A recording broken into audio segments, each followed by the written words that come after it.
My name is Molly. My other classmates are Taylor, Tim, and Nina. Our project today is going to be going over anticipation and how it enhances your sports performance. What is anticipation? Anticipation is the action of predicting or expecting a stimulus. Anticipation can take place in three different levels. The first level is receptors. This is when your body senses upcoming events such as the flight of a path of a baseball or a tennis ball. The second level is the effector level. The effector level is predictive of the movement pattern to achieve outcome. This can be seen in analyzing how long it will take you to swing a baseball bat prior to hitting and when to begin your swing. Another example of this can be seen with a volleyball swing. The player must decide how long their approach is going to take and when to begin their swing during this approach.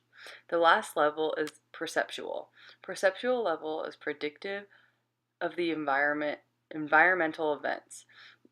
This allowing for the prediction of the beats or cadence. This can easily be seen in something that has a continuous movement or flow, such as a military line that is walking in unison.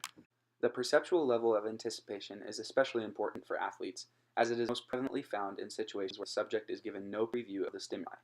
Rather, the stimuli are regular or common for the subject, allowing them to learn the pattern of stimuli and start the response before the stimuli is presented. There are at least two different classes of perceptual anticipation: spatial and temporal. Spatial anticipation involves the prediction of where an event will occur based on stimuli presented. An example of spatial anticipation is baseball, anticipating the trajectory of a fly. By anticipating where the ball is going to land, which is based on a variety of factors such as the sound of the ball coming off the bat and the flight path of the ball, the outfielder can move to the correct location and successfully make the catch. Temporal anticipation involves the timing of a response, rather than the location, coincident with a given stimulus. In a review of anticipation literature by Schmidt, the reaction times were decreased when there was a constant foreperiod presented as compared to a variable one. Additionally, Schmidt's review maintained that uncertainty due to the presence of multiple responses to a stimulus caused a slower response time than events that only had one response. This backs the idea of anticipation aiding in a learned movement behavior, as when a stimulus is isolated or constant, the individual is able to anticipate more quickly, reducing reaction time. Throwing a route in football is an example of temporal anticipation, as the quarterback must anticipate when a certain break or change of direction in a route is going to occur in order to throw the ball to the right location at the right time. If the quarterback throws the ball too early, the ball will arrive too early or too far in front of the receiver. If the ball is thrown too late, it will either be thrown behind the receiver, or in a game situation, the open throwing window will be closed. The following videos give some examples of how using or not using temporal anticipation can affect a football pass. In this first video, the receiver and I both know that a simple 10-yard out route is called, with the receiver making a hard cut towards the sideline when he reaches 10 yards. The plant at 10 yards is the stimulus I must respond to. However, because I have been able to identify this pattern of stimuli through practice and previous experience, I'm able to anticipate when and where the receiver is going to make his cut. This anticipation allows the throw to initiate before the cut is made and ends with the ball hitting the receiver in stride and on time. In this second video, the receiver has the option to either run a 10-yard post route or a 10-yard out route, but the decision is solely up to him, not me. Because of this, I am not able to anticipate when to start my throwing motion.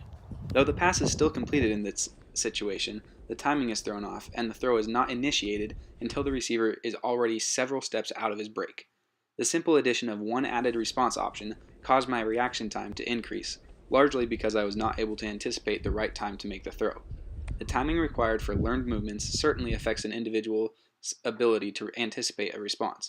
This idea will be explored next by Molly. A study was conducted comparing the anticipation in table tennis, tennis, and badminton players. There was 15 athletes for each sport. In this study, they had an object move towards the subjects at different speeds, and the subjects needed to push a button when they believed they would make contact with said object.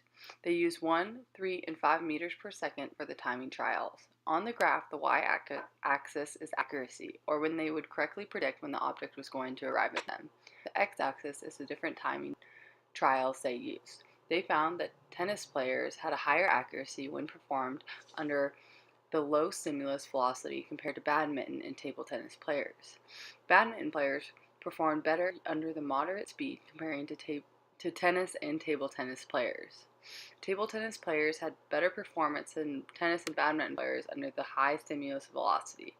All these sports were able to adapt different timing and speeds, but were also able to use their previous experience with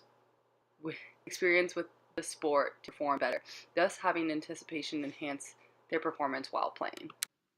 Elite athletes have been observed to read and react to situations quickly, even while a game is in progress. This ability could be attributed to anticipation of what will happen next.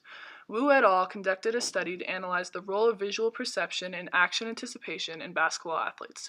They recruited 15 experienced basketball players and 15 novices who had watched basketball and understood basketball but lacked training in basketball and other sports. All participants were right-handed. Subjects were first evaluated on their ability to analyze if a shot was made. This was done by viewing different assortments of photographs of a professional basketball player shooting. The 9 different pictures shown exhibits 9 different stages from when the shooting motion begins to when the ball is about to hit the rim. Photos 10 and 11 were removed from the study because they revealed the ball's trajectory too close to the target.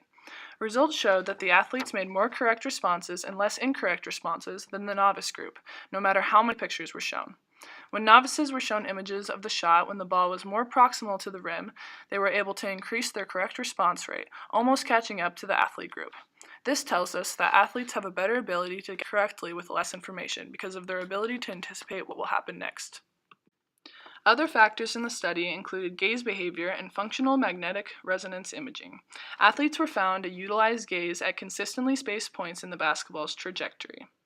Athletes also demonstrated higher levels of neuronal activity than novices did when analyzing the shooting photographs. From this information, we can conclude that experienced athletes have a higher ability to use gaze and therefore vision to relate what they see to past experiences, thus having a better ability to anticipate situations that will present themselves, like anticipating where a shot will miss in order to track down the ideal rebounding position, and therefore increase performance. This is a prime example of anticipation in a game situation. In order for this play to be successful, I have to throw the ball before my teammate is in the correct position. Now, let's watch it in slow-mo. To start off, focus on the 2 circled players on the screen.